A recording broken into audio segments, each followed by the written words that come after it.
where do our young men belong in society? That is the hot topic at the moment. And I am very lucky and very privileged that Sarah Vogel has come back as a second time guest on the podcast here at The Resilient Kid, because we had this conversation off air and we thought lots of people are talking about this. And we think it's really important that this is an open debate, that we look at the reasons why that might be for our young men. And anybody who knows me, I talk about our kids, and that is from teeny tiny right up into the 20s, but our, as in our responsibility. We are a society together. It's really important that we claim these kids. So hello, Sarah. How are you? Welcome back. Oh, thank you so much, Ashley. I'm thrilled to bits that you invited me back. And this is a topic that I've been so burning about for years now. So I've noticed that the conversation has escalated since Adolescence was broadcast fairly recently. But for some time now, I'm speaking now as a school governor as well as a parent of a young man, that I've been raising the issue of how do we connect better with our young men in schools so that, as we discussed, that they're not attracted elsewhere to less healthy relationships, to less healthy activities. And what's interesting is that it really has started to open people's eyes to the issues that we have if we don't connect with our young men from a really early age and allow them to be who they need to be and give them some positive messages about what masculinity means these days. So yeah, I'm delighted. It's just one of my most passionate subjects recently. Yeah, I think let's start on that masculinity, because I find very much at the moment that our boys are walking this tightrope of masculinity, and they feel pressure to conform to like traditional norms and being tough, still being competitive on the one hand. And I heard a phrase this week and it kind of made me feel a little bit sick, but I have seen it in my son's friends. And it is, let me think what it's called. It is called bigorexia. So bigorexia is where they just want to build muscle. And I think that is an external extension of what we're talking about. So on the one hand, we've got this masculinity. And like we've said before, Sarah, on the other hand, we have brought up these young guys, strong feminine women, bringing up our boys with feminist values, which 100% we should. However, there is a little bit of a caveat that you and I were talking about, that we in society, we are saying, not as us as parents, but in society, we are saying feminism is just for girls. Yeah, I think it's one of the big misunderstandings about feminism. And when we think about feminism, I mean, I've only recently, in the last few years, come to recognize that feminism should always be intersectional. In other words, we should be considering all the different types of issues that women face. But I think it also should include the fact that it does not harm men. And I think there's a whole narrative out there that feminism has been very harmful to men, which is a whole nother subject. But one of the things I wanted to go back to in terms of influence, and I was staying with my brother last week, and he's in his kind of mid 50s. He's a little bit younger than me. He's my younger brother. And I was thinking about our upbringing, because one of the things he was telling me about, and he would be Gen X, okay, was that he's got a couple of male friends. So one lives quite near to him and he's known him ever since primary school. And another guy is a friend that he knew from the town that we grew up in Sussex. And the one, he's got quite severe mental health issues, really doesn't go out of his house much. But my brother he'll drive an hour and a half and take him shopping every week so that he gets to go. There's a very sweet, tender, caring relationship that they have. Also, really vastly inappropriate humor they have between each other. This isn't kind of all sort of bluebirds and rainbows. They're very kind of rough and ready, but there is a sweetness about it. And equally, he was talking to me about his friend who lives quite nearby, who's recently moved down to be close to him, and how he will take him a plate of food or he will invite him over. And he said something like, it's just a couple of blokes in their 50s looking after each other. And I thought, this is the sweetest, most lovely thing. And I thought, well, what's going on there with masculinities? Because obviously it's not necessarily a societal thing. We don't hear people saying men should take care of each other. And what I was reflecting on was the fact that we grew up in a single parent household. So it was just my mum, my gran and granddad had a fair amount to do with our upbringing, but I'm the eldest, so there's a woman. And I've always been quite, believe it or not, quite a strong personality. So I think his influences were fairly sort of matriarchal growing up. And I also think if you think Gen Xers and boomers, although we had some unhealthy influences, they only really came from our friends, our parents, and what we might have seen on TV. But there was really very little else, and maybe if there was some religion in the family or whatever. But I think we now recognise that young men have so many places they can go for their influences. They have gaming, which is notoriously sexist and misogynistic. They have dark places in the internet that they can find that I bet most parents don't know about. Like it says in adolescence, we don't even know the emojis that they're using. We don't understand that. They have all kinds of different influences, all kinds of different media. And I was thinking about how in my childhood, the boys that I grew up with wouldn't have had quite as many. So they would have been much more driven by the messages that they had from their parents and the messages they had from school, which in the 60s and 70s weren't ideal. But somehow there has been, for instance, for people like my brother, there has been that ability to just develop who you are and to develop your own kind of masculinity. And whilst my brother's heterosexual, but I know he used to nick my eyeliner when I was at school. He stole my denim jacket. He would take things, and he's always expressed himself in a way that doesn't necessarily conform to 100% straight white masculinity. So it was just something that occurred to me just from observation recently.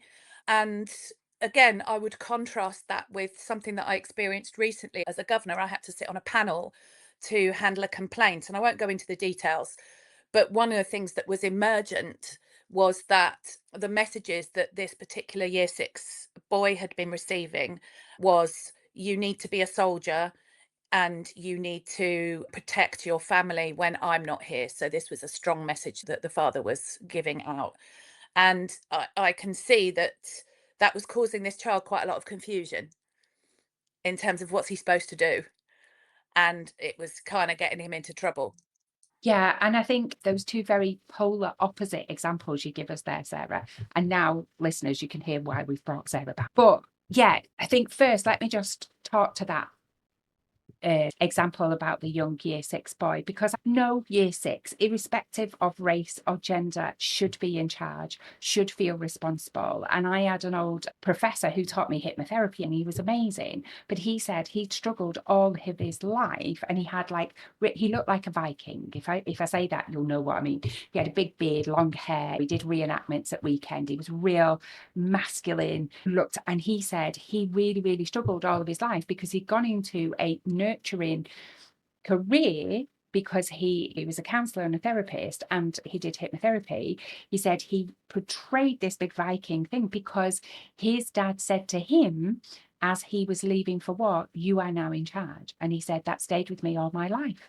And he said, "Is this who I am?" He said, and I kind of got to like the age of 50 and thought, oh my God, really, is this who I want to be? And it's really hard because those messages, and something that you and I are both passionate about, if a child or anybody, any vulnerable, and if they don't know where they are at, if they don't know where they fit, if they don't know they've got a place at the table, they are vulnerable. And these messages that they're getting can really influence and shape their brain. Like, this is not just oh, I think this one day and I don't think it the next. If you are listening to messages and you're being bombarded by messages, then it shapes our brain, and that's really hard to unshape after that. Just to return to your brother for a second, because I thought that was a brilliant example. And my son he dances, he acts, he does rowing. He did rugby for a little while but didn't really like it. But he's found his stride now with the acting and dancing. And at the beginning, he never told anybody. And now he doesn't care. And he was in a production this year for school a couple of months ago. And all of his mates, proper gym bunnies, footballers, like they've built like six pack. They all bought tickets. They came, they supported him, they whooped and hollered. And at the end, he was playing Shrek. So he was all green. But at the end, I have this heartwarming, beautiful photograph of them all going, mate, you rocked it, you did it. And it was just so beautiful. And a couple of them came up to us and went, didn't he do well? They were like, Mrs. Costello, and they never comment, don't Mr. Costello, blah, blah, blah. And it was so lovely. And they were like, we're so proud of him. And it was a bit of a game changer, I think, for him with his confidence, and also because he's very confident on there.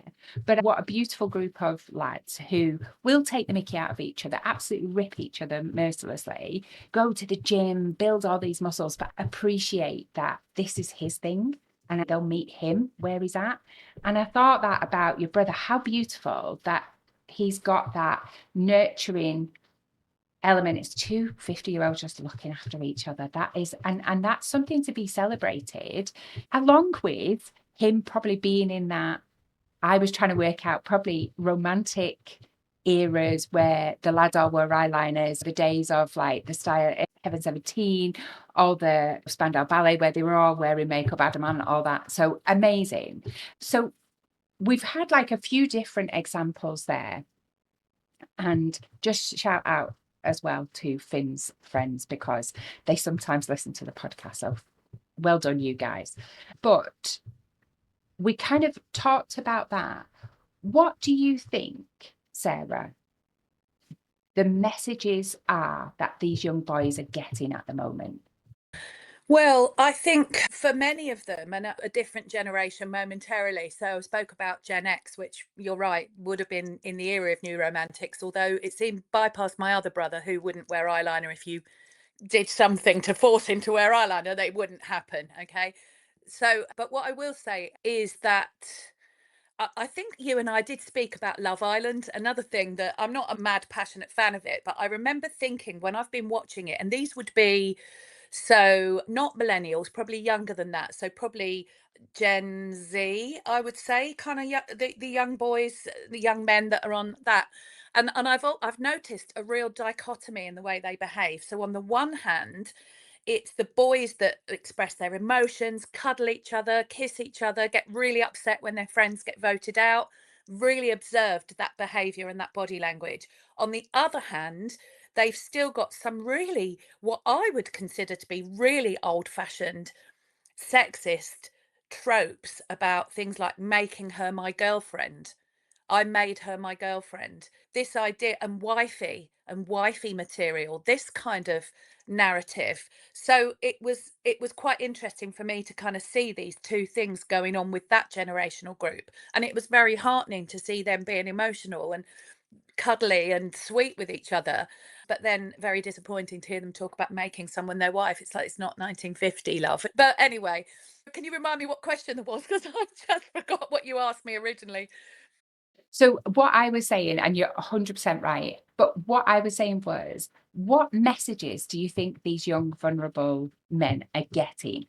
I think the issue is we're never going to really, I don't think we can really completely stop the messages, because society is what it is. And children don't ask to be born into a certain family, a certain area, or even the schools, they don't have any choice, do they? So, however, let's say young men in general, I think, don't feel as listened to and as understood as they need to be. So let's kind of wind that on a bit and think, I'm a young man. I don't feel listened to. I don't feel understood. I'm quite confused about what masculinity means. I may even be confused about something like sexuality. I could be confused by all the messages that are out there, but I don't feel like I've got anywhere to go, or I don't feel there's anyone that I trust to express myself in that way. And then I discover, whilst I'm playing games, I discover somebody that says, look, women are causing us problems, they're making us feel inadequate, etc., etc. And before they've been pulled into a spiral of what we know to be incel culture. So, and I'm talking about boys in sort of secondary age here, but I think that there are other kind of unhealthy things. I mean, this is how boys end up being lured into, if not listening to Andrew Tate himself, and I hate to even put his name in my mouth, but his disciples. So other men that have listened, have thought about this, and are now talking about it while they're gaming or talking about it. And I think if we think about those kinds of messages, I would imagine if I'm a young man or maybe an older primary school child who I feel disengaged, I feel disconnected, I feel like nobody really cares about me or listens to me, I'm going to be gravitating towards some of those places where they're designed to make me feel listened to and understood, designed to make me feel included, designed to make me feel like I've found my people. And of course, then the more toxic stuff starts because it may seem quite innocuous at first. So I think that's the messaging that I would be more worried about. But I think as parents and teachers, educators, anyone who's around those vulnerable children, is to counterbalance that, is to ensure that you are trying to understand where they're at. And I remember when I met Johnny when my stepson was at 13, and we used to have dinner together as a family every night, which wasn't how they used to be, because Johnny was a single parent to Adam before we met, and they were kind of used to just taking their food and going off somewhere. And I kind of said, let's eat together, and we used to eat together, and Adam used to come down from his room, and I remember saying to Johnny, if we didn't eat together, how would we know him? Because you can tell me if I'm wrong here, but I've certainly heard that there is psychological evidence that when children reach teenagers, girls get closer to you. So girls are like this in your face with their problems. I have a girl as well, and that was true. And boys detach themselves, they move away, and you do have to work a bit harder to stay connected with them. You do have to ensure that you are creating that space for them to feel understood. And I think parents will probably get that a bit more readily, but I don't necessarily think that all schools have recognized that yet, because I think there's a more, if there's a behavioral issue, a lot of schools are still in that punitive culture. We'll give them detentions. I've attended permanent exclusion panels mostly in secondary, but we're talking a bit about year 7 sometimes. But let's say this child has gone on to, they've got as far as year 10. We're talking about people that have had 100 detentions a year. And I'm thinking, well, my immediate thought is, at what point did you realise the detentions weren't working? So this system, and have we been 100? Surely, if you banged your head 100 times against a wall and said, it hasn't taken my headache away, you'd kind of stop banging your head against the wall, wouldn't you? And I appreciate teachers do thankless tasks, and they are dealing with different and more difficult behaviours quite a lot of the time. But I feel like there needs to be a revolution in the way that we provide more nurturing, more listening, and more abilities, particularly for young men. I mean, young women have their own issues, but slightly more naturally, young women are kind of, I mean, this may be a bit gender typed, but I think they're more likely to connect with each other and have their own ways of supporting each other. And I mean, again, there's a whole other thing about toxicity with young women, but in the respective schools, I think that they really should be thinking about, how do we listen more to our young men? How do we try to understand them? How do we, don't assume they're just sitting quietly in their room. Don't assume that their relationships are healthy and that their influences are healthy, because there are so many things out there. The ones we know about are bad enough, but what about the ones we don't know about as parents? Because we can't, the internet and AI and deep fake and all the kinds of stuff that we're still learning about, and I speak as a boomer here who knows nothing about any of that, we have to work quite hard to catch up with the sorts of things that our children are exposed to. 100%, 100%. And I think there's a few things there, isn't there? And what I liked about adolescence is it looked at the role that everything had in society. So the police were like the society section, and then parents, and then the kid themselves, and school. And I kind of thought about that myself before we were talking. And I think you're really right. I think for me, schools, I'm always banging on about how it's broken. But one of the biggest things for me is in those formative years. So, and you're right, by the way, around that period of time, girls do come towards like connection. They do go towards connection. And also they are more socially accepted, more socially encouraged to express their feelings. Boys aren't. We know that. So what happens is that time between, say, 6 and 14, that's where they're looking for male role models, right? That as a boy. Now, and I said this at the top of the podcast, and I'll say it again. Today, we're just talking about boys. That's not because girls haven't got their own issues or that we can't talk about that. We are just specifically talking about boys because of the rise of adolescence and because this is something that we think goes unaddressed. So back to that development period, between those, they're looking for male role models. And it's really funny. I was talking to, after our recording of the last podcast, I was talking to my husband and I said, and this, and we said, I'm getting really passionate around the table. And he said, do you know one thing that really upsets me? And Dave is the kind of guy who he does the ironing, he'll go and get Tampax for the older one. He'll do anything in the house. We are definitely 50-50 parents. And he's built this house and apart by his own hand. So he's one of them that kind of covers all bases. But what he said is scouts now are mixed sex. And he said, I find that really hard because where is the space for just young men? Cadets is mixed. And I think that has been for a long time. But he said, and for me, I was like, I think that's a business decision. He went, but it's the wrong business decision, Ashley. Guides and brownies are still girls. I said, and so it should be. But where is the space just to be a boy, to mess about, to do all of those things that girls don't want to put up with? They just don't. Do a Scouts for girls if that's what you want to do, but we're taking away those opportunities for young guys to just be young guys. And so I think that time, that 6 to 14, where we should have middle schools, like I really strongly believe we should have middle schools. And I know there is still some, but very few, that's the time that they're looking for those male role models. And they're not here, and they're finding them online. And one thing that we do know from research, well, two things that I'll tell you from research is one, that if they haven't got a place at the table, they will go and find it. They will find where they fit in because we are human beings. We're supposed to live in tribes.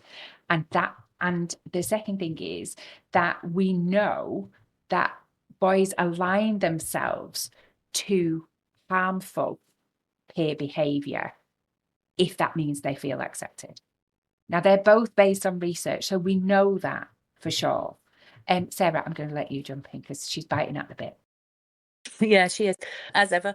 Yeah, I was going to comment on what Dave said about the Scouts. And so I had a conversation recently, quite briefly, because I've been researching how can I bring in people into the schools that I'm involved with to support young men and to do some work with young men. And one of the guys I spoke to is called Lee Chambers, and he has an organisation called Male Allies, I think. And I was chatting to him, and he was saying that whenever he speaks to young men in schools, that's exactly what comes out. So Dave's on the money there, that sport, now there's more space for women, so they have mixed football, mixed PE in some schools. And it seems like that is something that these spaces just for young men are important in helping them to kind of develop healthy relationships and healthy connections and so on. Having been said, when I was a kid, me and my brothers and various ones of our friends, for during that period, we were in the Woodcraft folk. I don't know if you've ever heard of them, but they are a sort of non-religious group that was started by an ex-scoutmaster in the early 20s to help inner city children kind of understand the countryside more and so on. But it was specifically for girls and boys. So we were in that kind of mixed environment. But I mean, some of the people that were in Woodcraft were also in Scouts and were also in Guides. And in some ways, I think that certainly gave me a healthy understanding of equalities, because everybody piled in. From the youngest to the oldest child, they were involved in preparing food, cleaning up after everybody, picking litter, even working with the latrines, as we used to call them. They would have a job to do. So even the 6-year-olds felt they were making some participation in that bit of their society. So it really was, I think, very, very useful for us That having been said, if young men are missing those places and they're finding less healthy places to be, like online, like in gaming, the darker parts of the gaming sort of world, then we need to really consider that. And that's why I think that doing things for young men in schools is really important, is having them have a space where they can talk to somebody and be really listened to and really understood. And I mean, one of the things that's quite interesting is that I would advocate for those spaces. I don't know what you think, but I would advocate for those spaces being run by men. So I think it's a space for men to talk to young men. I think it's important that they don't feel like, I mean, in the home, I think it's a different matter. I'm not saying that everybody needs to have a man in the home. We're not going down that road. But what I will say is that they will find their role models. And I think both of my brothers had male role models that they found in the absence of a father figure. My dad wasn't around when we were kids. My parents separated. So, yeah, quite interesting, really. But yes, I think that's a role for men. I really do. And much as I would love to be in that space and listening to young men, I don't think it's my job. I think it's my job as a parent and my job potentially as a governor or someone that might have influence elsewhere to raise the issues, but not necessarily be involved in resolving the issues. But you may feel differently. I don't know. That's kind of my instinct, really, that it's a bit like sexual harassment and sexual assault. We're trying to call upon men to call out other men, to call out their brothers and their colleagues and their friends, rather than leaving it for women to do that work. So yeah. Yeah, 100%. I think there's a place for everything, but I think I do. There is lots of. My mom was a single mom for a long time, and then she met who I call dad now, and he was that influence. But I think so. It's not that we're saying that everybody you need a dad in the home, but what young men do is while they're where their brain is developing, they do need a role model, whether that's a granddad, an uncle, whether that's a scoutmaster or a sports coach. It doesn't matter as long as there is space and there is that connection, because just in that generation between kind of my son and my husband, when I first met my husband, we were really young. We were 15. We kind of got serious at 17, but he couldn't use the washing machine. He came from a very traditional family, and we were very intentional in kind of teaching both of our kids all of the things so that they could look after themselves, so we could future proof them. It wasn't, for me, it wasn't about one does one job and like I've got friends who do like pink jobs and blue jobs. Like, it wasn't around that. It was about, let's just give them all of the skills. But what we have noticed is that for Dave, it was very much you do the garden and the girls do the house. And now, because of both of our kids can do both, it's for me, it's around giving them all the opportunities, but equally recognizing that girls have their struggles and they need their space and with safe adults, and that boys need their space with safe male adults. Of course, they can still have access to us as women, but it's really important, and particularly I think for having, just generally, we know that research tells us that it takes one significant adult to turn a kid's life around. Now, are we saying it has to be a man for a boy? No, it can be any significant adult. But what we are saying is that there is a lack of male mentors. There is a lack of spaces where young men can go and be themselves, but also I know we have here men's group, and that's just men go and chat about anything that's coming up for them. Sometimes they might just go for a coffee, sometimes they might go because they're really struggling mentally, and they're not therapists, but they have trained mental health practitioners that just talk through in a group setting so that they can feel heard, and that's a safe space for them. There's just started up a dad's club on a Saturday morning. They all go and have breakfast together, and that is just literally just for guys to hang out together. And I think that's really important.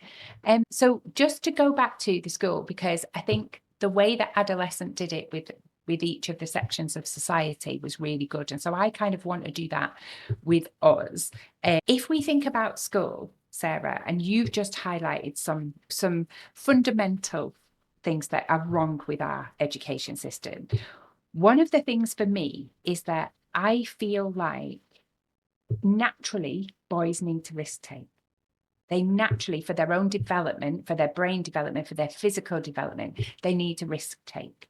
And what we do is we sit them in a classroom for hours at a time. There is not that movement. There's not that physical movement. I don't know about you, but I know certainly the difference between boys and girls, me raising mine, is that my son always needed to run out like a Labrador puppy. Like he needed that physical exercise. My daughter, not so much. She would sit colouring for hours. And I think in the school system, we're not allowing boys to take the risk. And so therefore, they're aligning themselves to these risk takers. They're aligning themselves to this risky behavior.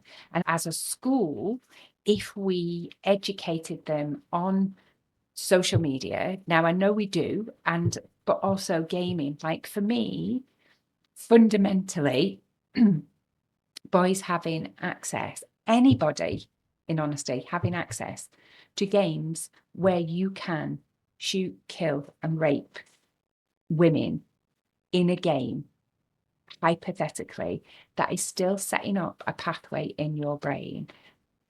I don't need research to tell me that's not okay. Yeah, interestingly, I've had quite a few conversations with my son about that because he was in the gaming industry. He's not now, he's gone back to uni, he's 33, he's just about to do a psychology degree. But yeah, both him and his partner are gamers as well. And I was saying to his partner, what's it like as a woman gaming? And she said, yeah, it's terribly misogynistic, hateful, and you have to be really, really tough to cope with that. Yeah, so going back to the school thing, yeah, I mean, part of me was thinking when you were saying that about kind of boys and girls is to recognize that there are the extremes, aren't there, where girls and boys are typical of their gender. But then we've also got that kind of middle ground where, for instance, my business partner, he couldn't bear the sport, he couldn't bear sport at school, and he used to just play sport with the girls. He somehow negotiated that with the PE teachers, and he's my age, he's a boomer, and he managed to get to play the girls sport because he just didn't. And my friend's son, he's just negotiated because he also hated it. He hated the roughness of it. He didn't want to take a ball in the face. He used to get teased for not being good enough. He's about 16 now. And he negotiated with his school that sport can be mixed. So I think what we don't want to do is we don't want to let those kids who aren't necessarily classic binary genders, if you like, even if they're not non-binary, even if they're not, even if they wouldn't describe themselves as non-binary, is what I'm trying to say. So I might describe myself as entirely female, but I still might prefer to play football. And again, there might be a boy who's 100% masculine and identifies as male, but still doesn't like the sport stuff. So I think, I don't know, it's kind of confusing, isn't it? Because we have to create a space that where everybody feels comfortable. And I think we have to, I suppose, be careful not to over compensate for the gender binaries and then lose the minority of kids who might be in the middle and still kind of not really sure what they identify as, for example. And I know that's another whole topic. So I was thinking about that, and yeah, just this idea of safe adults. I was exactly thinking that when you were talking, that what we need is we need the adults that these people identify with and connect with to have those kind of helpful messages about what does masculinity mean. I mean, that's something that I think schools could explore in a conversational way. What do we mean by that these days? And then the same thing about critical thinking. That's another thing that doesn't necessarily involve gender. It doesn't necessarily involve anything other than thinking more critically about where your messages are coming from and who's behind those messages and what's their agenda. Because at quite a young age, weirdly, and it was to do with the woodcraft folk as it happens, that my auntie, who is in London but also was involved with woodcraft folk groups in London, I remember when I was quite young, she said to me, remember that what you read in the paper isn't necessarily the truth, that somebody is going to benefit from you reading that, or somebody's paid for you to read that, and you need to find some wider sources. I mean, she didn't say it like that, but that was the message I got. And I thought that stuck with me. that stuck with me. And so, yeah, I think what we need to do really is we need to set ourselves up in schools and in families, I guess, to make sure that our kids, whatever their gender, that they're listened to and they feel understood, and that they feel that there is a safe space for them to go to express their emotions. Plus, we need to give them positive role models of all different descriptions so that they are able to identify and go, oh, they're like me. So it's a bit like, I often say to women when I'm working with women specifically with a more of a feminist agenda, that you kind of owe it to the young women who are younger than you, who are looking to you as an example of how to be a woman in society. They're looking to you to give them that role model.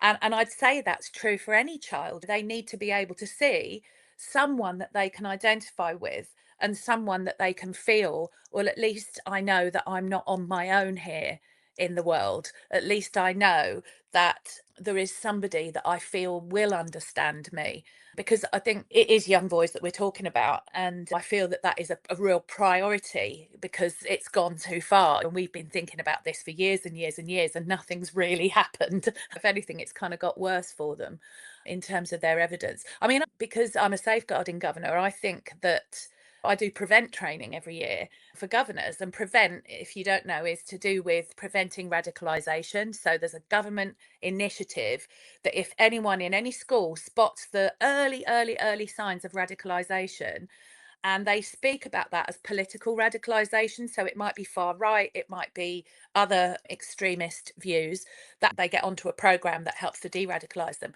And I've often thought, well, we should treat misogyny the same. We should be looking for the early signs of that and de-radicalising that, but not in a punitive way, in a way that understands where they get this message from and how we can help to counterbalance that message. And I remember reading some research that there is a de-radicalisation program run in Germany by a German researcher who has identified the connections between far right ideology and misogyny. And obviously, those things at the extreme can lead to terrorism as well. But every day, and I hate even saying this, at the everyday, it can kind of escalate things like sexual harassment, sexual assault, and so on. So I think we should be in schools, we should be treating it as seriously as we treat any extremism, because outside of our awareness, there is a lot of extremist views. So, yeah, so this idea of kind of positive role models of all descriptions, but particularly for boys, a positive revised version of what does masculinity mean, so that these young men who are getting into the bodybuilding, the bigorexia thing, that they're allowed to have different bodies as well. I mean, there's a huge body positivity movement, isn't there, for women and young women, though I don't know that it's been that successful with some young women, but there is a huge movement towards that. And there needs to be something that helps people see that their self-esteem is important, that they're listened to, they're understood, and they're valued, and that they feel heard. And I think that, for me, one of our primary human drivers is to feel seen and heard and understood. And I think that a lot of the work that I do with adults is about teaching them how to, in leadership positions, how to make sure their teams feel seen, heard, and understood in whatever way. But I think we need to get back right to basics, don't we, with children, and make sure they do as well. 100%. And I think one of the things, and I think that's really important, what you've said there is, yes, we do think there should be spaces that boys can just be boys, but it's really important that we recognize that my son would never have fitted into there. Can he play football? Yeah, he can, but he wouldn't do it to any level because he doesn't enjoy it. And so it's important that we have that array, but that there is space for everybody. And I think what you've just said there, Sarah, is really important. It's not about us going, boys have got to be masculine, or boys have got to have a nurturing side, or boys, it's about meeting them where they're at. I think from a school perspective, us educating on where they're getting those messages and how reliable are those messages. When I constantly study various different things to do with young people, and the first thing when I was on my neuroscience course a few years ago was, they said, before we do anything, we're going to teach you how to read a research paper and to check it's verified and to check that this is real, because there's so much clickbait out there, or research says, and then that's it. And I think we don't do that with kids as much. So I think from a school point of view, I think us being able to give them a space that they can learn, and no judgment, these are the headlines, this is who's behind it, all that kind of, really giving them that education around critical thinking rather than just lecturing them, but giving them space to be able to talk. And you made me think about, because I think as much as it's really lovely that there are groups, not enough, but there are groups where young men can go and talk.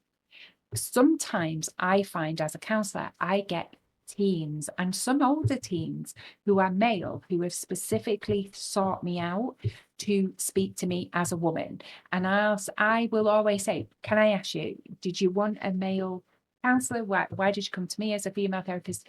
And he said, because I don't want to have to hold anything back.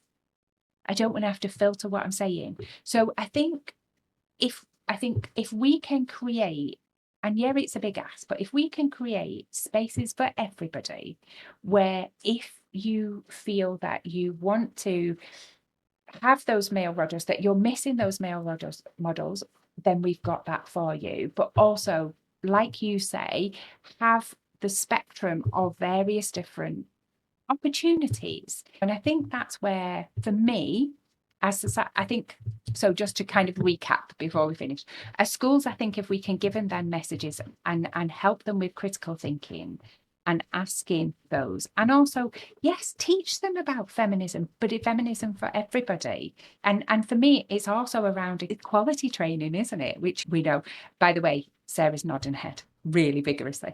Also, I think then as parents, what we need to do is invite them to the table. And I love the fact that you talk about sitting around the table, because I often talk to families around, if your kid is eating in their room, they haven't got a place at your table. If they are not helping around the house, they don't know they're needed, therefore they don't belong. It's up to us as families, as parents, whatever that looks like, to claim our kids. And yes, that means putting in boundaries sometimes. And yes, that means, no, you're not on your phone 24/7. And that's okay. We don't always need to be their friend. We need to put that in, because those boundaries we put in with them means that they hold those boundaries later with peers. And that's really important. I think having that seat around the table as a family is really, really important, because how do you know them? They're always in the room. How do you know what's happened today at school or college? I have a friend who has got a child at university, and they only text apart from the odd holiday when they come home. And I said, do you know that when you speak to them, even if it's just a call, a video call, it lights up a part of their brain that a text can't reach? And for me, I know you're trying to give a space, but it's really, really important that you you hear the sound of the voice, you hear if something's caught in the throat because they can't tell you something, or they're worried or whatever. It's really important that we have those video calls so we can see the state of the bedroom behind them, because maybe they're not looking after themselves. And so I think for us to connect as families more, I think that, but I kind of want to finish on the last bit for me, which is, what do you think we can do as a society, Sarah, to encourage our young men to handle big feelings, to be able to take risks safely and healthily, and so that they know where they belong? So just find it was a big question. Luckily, I was looking for my mute button, so I was able to think about it. Well, oh goodness, it is a really big question. And I think probably harks back to what I said earlier, as I think on the whole, I think women work quite hard in the emotional labour of families and everything else, because of our traditionally horizontally segregated jobs that we tend to do. More women in primary schools, more women in childcare, more women in nurturing professions, etc. So I guess what we need to do is we need to bring our brothers, our husbands, we need to bring them in and encourage more of what you said, the Saturday club for men. That we need to spread the words about tenderness and nurturing and so on. Allow men to sort of come out, if you like, as kind of nurturing role models, as well as other sorts of role modeling. And so for me, it is about being able to create some space for men, as well as we're creating space for young men as well, because I think, I mean, I don't want to start a whole nother conversation, but I was just thinking about how sometimes women gatekeep the emotional side of things. And it because of old-fashioned views about the woman's places in the home, they don't like to give away that. They don't like to give away those things. And I think what we need to do is we need to think about what can we give away, but also how can we invite men into the emotional world and allow it to be for them as well. Because I know that, I mean, my husband grew up with a very quiet dad and a very quiet grandfather who would never have spoken about trauma or isolation or emotions at all. And I think that's kind of that's more or less where he lives. But it doesn't stop me inviting him into the conversation. And I think there's jobs for all of us at all age groups, with all kinds of men, and women and young women need to do the same. I think we need to allow space for that in our lives, whilst also kind of encouraging our male relatives, friends, loved ones to play their part, to not leave it to us, but to call out certain things, to have time with their sons, their nephews, etc. So I guess it's just us, all of us, pulling together and thinking about ourselves as a team, as the village, as we know. But in the village, we all need to have those roles. And yeah, so I think that's the thing. And I think also just keep pushing for schools because schools are such an enormous part of a child's experience. And I think we know from some of I mean, I speak to people that I was at school with who said, I had a horrible time at school. I hated school. I felt really bullied. I felt really isolated. And I was like, blimey, didn't even know that, didn't know it at the time. So I think some people have such a horrible time that we have to recognize that they need to find that space in school as well. So I keep banging the drum. I am literally banging on that drum constantly in the small way that I can, in the same way that you're in your village, you're also encouraging that conversation. Yeah, just so the village is the new Facebook community group that we've set up for people like us, people who are listening to the podcast, whether you're a parent, a carer, an educator, a school governor, just people who care. That thing that we said at the beginning about our kids, that's the kind of thing. But it's a supportive group that if you're having a hard day, my God, come in and tell us and we'll all have you back, like for sure. Do you know what you said there, Sarah, is so important, and I kind of want to add to that by saying, for me, I think when I look at that, what can we do as a society? Because it's very easy to go, well, the games that kids are playing should be banned by the government. Of course, we could say that, but it's not going to happen anytime soon because they'll probably get a really big revenue. But I think for me, if we can make kind of masculinity okay, like it's okay to be masculine again, I think that's really important. But that includes for me around that emotional education, making the strengths around kindness, like your brother. My God, I want to send your brother's friend a care package. Do you know what I mean? That having that kindness, having that emotional awareness, being able to ask for help, seeing them as real strengths, that's still part of a healthy masculinity. For me, that is healthy masculinity, along with accountability and stuff like that. So I think for sure we could do that with our young men. I think the other thing is that I feel a lot of the time that our guys are going to unhealthy groups, risk takers, things like that. They're aligning themselves with there because they feel like they belong. They're seeking that belong for two reasons: because A, they've not got a connection, so let's connect in, and B, because they've not got a purpose, so let's give them a purpose. That's kind of my big thing. And then I think what you said before is about challenging those online influences. You're educating them around the messages, the critical thinking. And also, I guess, to kind of end, I feel like let the boys be many things, let them be what they want. One of our massive values here at the Resilient Kid is to meet them where they're at. And if that is that your young person, you think, where is their strong male role model? And for them, start with that conversation around the table. Start with the conversation of, who do you admire? Now, that might be, one of them might turn around and go, Beyonce. Why? Okay, why? Well, she's strong, she's powerful, she's black, I can see her. Amazing. That's fabulous. So who do we know in our community that can give you those strengths, that can give you those characteristics that we can connect you with?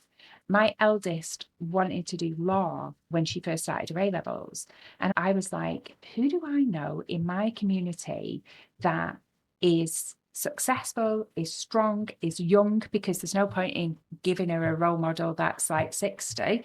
So, and actually, Afia Asmu, who is an amazing, amazing lawyer here in Birmingham, and we reached out. She's one of our TEDx speakers. She reached out, and she was like, 100%, you can come with me. Jump on a train. I'll see you on Wednesday. Come to my chambers. I'll take you to court for 2 days. Things like that. We can do that for our young lads as well. Like, ask them, who do they admire? Because I think, for one, when we know who they admire, we've got an insight into what they're thinking. Also, two, what would you want to see? Where's the gaps? I think that's what I'm trying to say is, where is the gaps for our young people, irrespective of gender, sexuality? Where is their gaps and how can we fill them? Because if we don't fill them, if we're not having the conversations, who is? I think that's kind of what I think our conversation today kind of leads me to. Anything to add, Sarah, before we finish?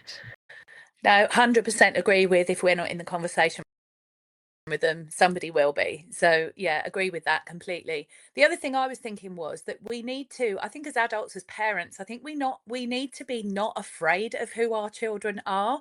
And it reminded me that when my daughter, she's 26 this year, but when she was in nursery, she came home with a picture of her and two of her friends, Rory and I can't remember the other guy, but two little boys, basically, all of them three, all of them wearing like tutus and waving wands, perfectly happy, not a problem.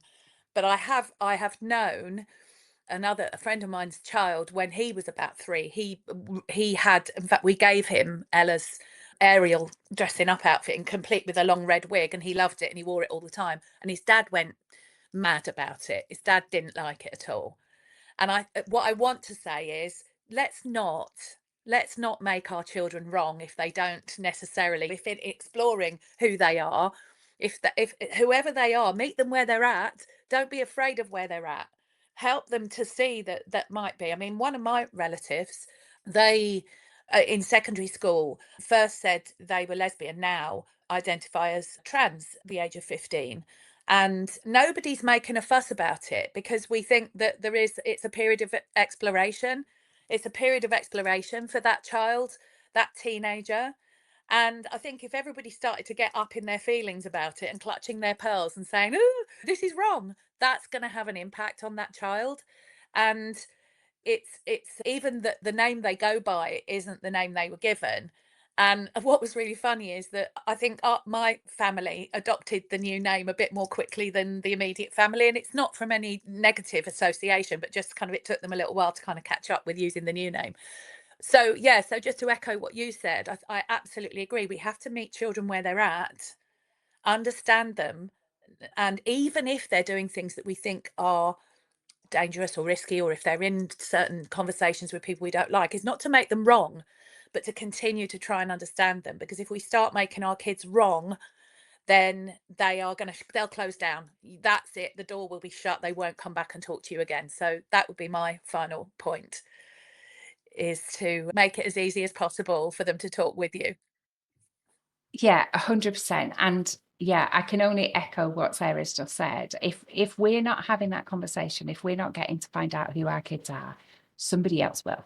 And that's not a veiled threat. That's just fact. We know that. And so have those conversations, as difficult as sometimes they are. And what I will say is, And it's the whole reason why I set up the village, to be honest. But what I will say to you is it is no reflection on your parenting, what they choose, what they explore, who they are. It is not a reflection on us as parents. It is who they are. Meet them where they're at and have those conversations. And what sometimes, if you sit back and watch them and allow them to flourish in whatever way that is, it's a gift. And some people don't get that to watch their kids grow. So I think have the conversations, have the debates. I love a good debate with my kids around the table, but have the conversations. And one question I always go is, what can I do to support you with this? Now, whether that is the young trans person that Sarah's talking about, whether that is they want to try a new hobby, whether it is they're really struggling emotionally, asking that question, what can I do to support you with this? It's a game changer. Sarah, thank you for joining us today. Another good one. Sarah have got a little WhatsApp group and we literally message each other. And I just can feel another podcast coming up. But thank you for today. I always love talking to you, obviously. I am racking my brains of how we can work together because I love this woman. She is amazing. And so, Sarah, thank you for joining us and have an amazing, amazing day. Thank you so much. I love you too. And yeah, I'd love us to do more together. Our conversations are amazing. I'm so glad we found each other. And yeah, fantastic. So you have a great time as well. And anyone who's listening, I hope you found it helpful. Yeah, and please check out Sarah. I'm going to put all her details in the show notes. As we know, she works for an amazing charity. She does volunteering at a charity. She is a school governor, but she has a business as well that talks about leadership. And that can be in schools, it can be in businesses. But if you align with Sarah's values like I do, then you would want to check her out, of course. And if you are a company or a CEO, get her into your company because listen how passionate she is. So imagine what she's like at a job. Thank you, Sarah. Take care, lovely. And thank you for listening. If you want to recommend something that you would like us to discuss, if you want me and Sarah to discuss something, drop me an email. But if there's something that you think that we've touched on today that I'd like to hear more about, that hit reply or comment underneath the podcast or drop me a message either on the socials and come and connect into the village. Take care, everyone. Lots of love from both of us.